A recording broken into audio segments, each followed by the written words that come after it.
Hello student, आज हम ninth class का फर्स्ट चैप्टर हमारे आसपास के पदार्थ के लास्ट टॉपिक पे आ चुके हैं। आपने इस चैप्टर के अंदर अभी तक पदार्थ किसे कहते हैं, पदार्थ के गुण, ऊर्ध्वपातन, ये सब पढ़ा था। आपने पिछले लेसन में आपने पढ़ा बाष्पीकरण क्या होता है।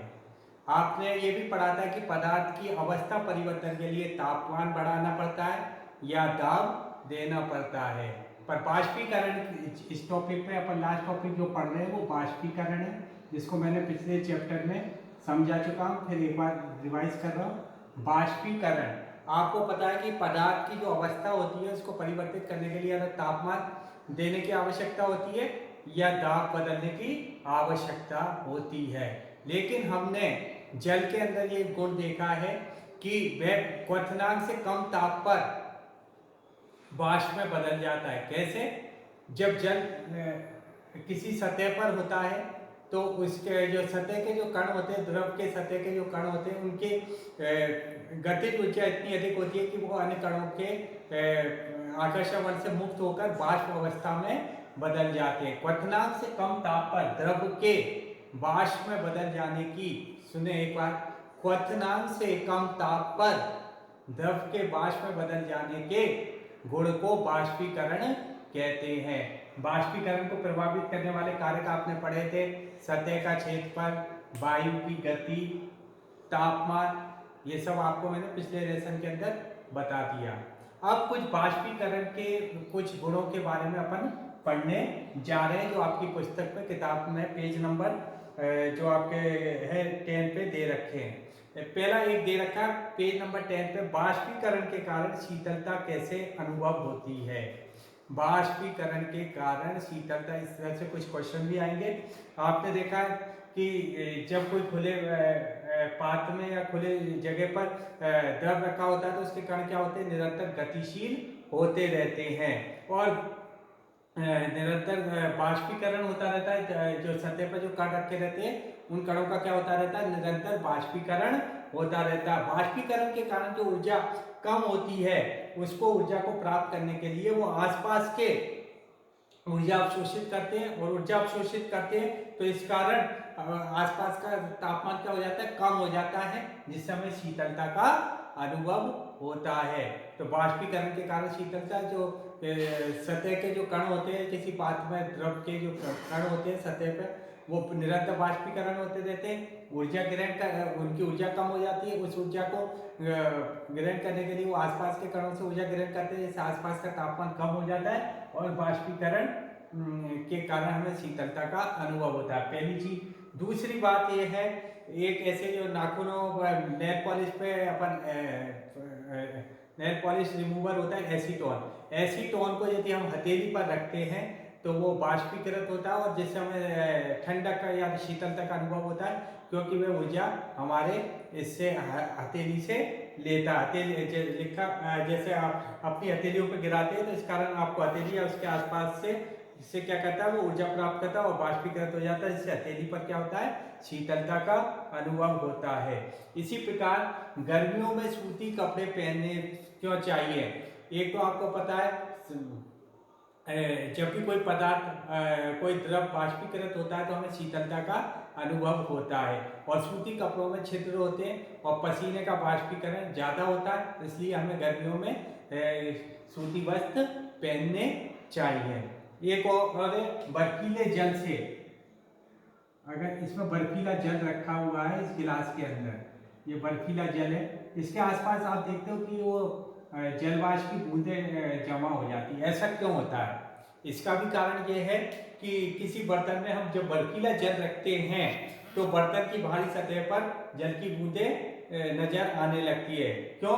क्योंकि वायु में उपस्थित जलवाष्प को ऊर्जा ठंडे पानी के संपर्क में, वायु में उपस्थित जो जलवाष्प की ऊर्जा होती है, ये ठंडे पानी के संपर्क में आने पर, ये जलवाष्प की ऊर्जा ठंडे पानी के संपर्क में आने पर कम हो जाती है, और ये कौन सी अवस्था में बदल जाती है, जलवाष्प द्रव अवस्था में बदल जाती है। इसलिए हमें गिलास के आसपास क्या दिखाई देती है, जल की बूंदें जमा होती हुई दिखाई देती हैं।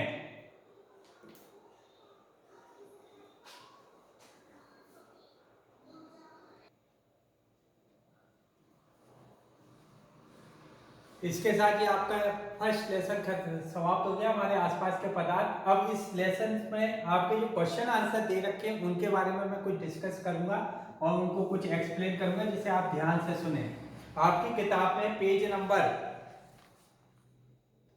4 जो पहला क्वेश्चन दे रखा है, निम्नलिखित में से कौन से पदार्थ हैं, तो आपको छांटना है। पहला क्वेश्चन दे रखा है, निम्नलिखित में से कौन से पदार्थ हैं। मैंने जैसे चैप्टर पढ़ाया था तो पदार्थ की विशेषताएं बताई थी। पदार्थ वह होते हैं, पदार्थ किसे कहते हैं अपन, पदार्थ वह होते हैं जो स्थान कहते हैं जिनमें बाहर होता है। तो आपको पहला क्वेश्चन जो दे रखा है कि निम्नलिखित में से कौन है, इसमें से पदार्थ छांटना है। जैसे कुर्सी है, मैं लिख रहा हूं कुर्सी, वायु, स्नेह, गंध,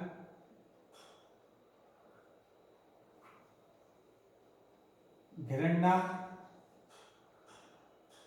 बादाम, विचार,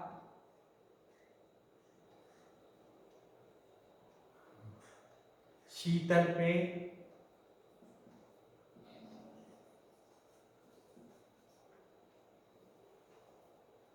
और इत्र की सुगंध।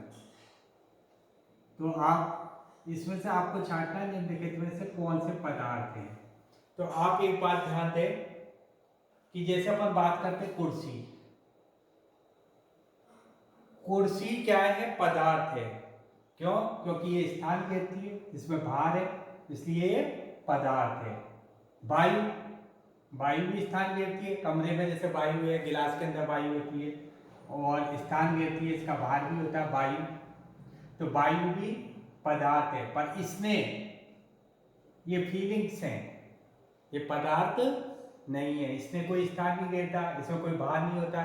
इसी प्रकार गंध भी पदार्थ नहीं है, क्योंकि ये स्थान नहीं घेरते, इसमें कोई भार नहीं होता। घृणा भी, ये भावनाएं हैं, पदार्थ नहीं है।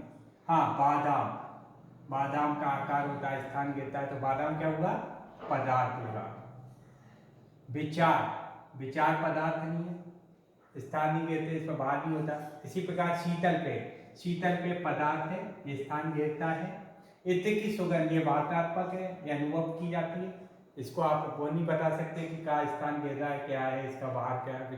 तो इस प्रकार इसमें से कुर्सी, वायु और शीतल पेय, ये और बादाम क्या हुए, पदार्थ हुए। तो ये पहला क्वेश्चन आपको मैंने एक्सप्लेन कर दिया। इसके बाद अब नेक्स्ट क्वेश्चन पे आते हैं अपन।